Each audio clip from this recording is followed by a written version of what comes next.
नमस्कार मित्रांनो, प्राप्त माहितीनुसार माननीय सर्वोच्च न्यायालयाने अलीकडेच शिक्षक पात्रता परीक्षाबाबत महत्त्वपूर्ण निकाल दिला आहे. टीचर्स एलिजिबिलिटी टेस्ट सर्व शिक्षकांसाठी अनिवार्य करण्यात आली आहे. टीईटी बाबत सर्वोच्च न्यायालयाचा हा निकाल समोर आल्यानंतर शिक्षकांत मोठी संतापाची लाट उसळली आहे. सर्वोच्च न्यायालयाने जिल्हा परिषद, नगरपालिका, महानगरपालिका, नगर परिषद तसेच अनुदानित, अंशतः अनुदानित आणि विना अनुदानित शाळेतील सर्व शिक्षकांना शिक्षक पात्रता परीक्षा म्हणजेच टीईटी परीक्षा उत्तीर्ण होणे हे अनिवार्य केले आहे. दरम्यान सर्वोच्च न्यायालयाच्या या निर्णयानंतर राज्यातील जवळपास 1.5 लाख शिक्षकांना टीईटी परीक्षा उत्तीर्ण व्हावे लागणार आहे. विशेष म्हणजे यासाठी शिक्षकांना 2 वर्षाची मुदत देण्यात आली असून या मुदतीमध्ये शिक्षक उत्तीर्ण झाले नाही तर त्यांच्यावर सक्तीची सेवानिवृत्तीची कारवाई करण्यात येऊ शकते. खरं तर टीईटी परीक्षा अनिवार्य असलेल्या शिक्षकांपैकी अनेक शिक्षक हे निवृत्तीच्या उंबरठ्यावर आहेत. म्हणजेच शिक्षकांना आता उतारवयात टीईटी बंधनकारक करण्यात आली आहे.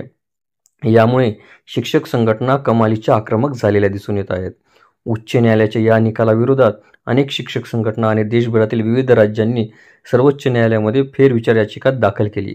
विशेष म्हणजे महाराष्ट्र राज्य शासनाने देखील फेरविचार याचिका दाखल करायला हवी होती, अशी राज्यातील शिक्षक संघटनाची मागणी असून या मागणीच्या पार्श्वभूमीवर संघटनांनी राज्य शासनाकडे पाठपुरावा सुरू केला आहे. परंतु राज्य शासन सर्वोच्च न्यायालयामध्ये फेरविचार याचिका दाखल करण्याबाबत अनुकूल नसल्याची माहितीही समोर आली आहे.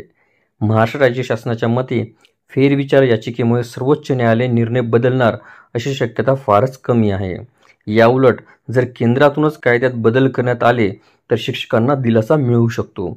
संघाने राज्य सरकारने केंद्रीय शिक्षण मंत्रालय व राष्ट्रीय तंत्र शिक्षण परिषद यांच्यासोबत टीईटी सक्तीविरोधात पत्रव्यवहार सुरू केला असल्याची माहितीही समोर आली आहे.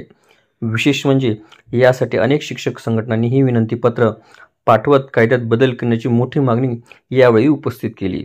यामुळे आता केंद्रातील सरकारकडून या संदर्भात काय निर्णय होतो हे उत्सुकतेने पाहावे लागणार आहे. शिक्षण हक्क कायदा 2009 आणि 10 मध्ये लागू झालेला आहे.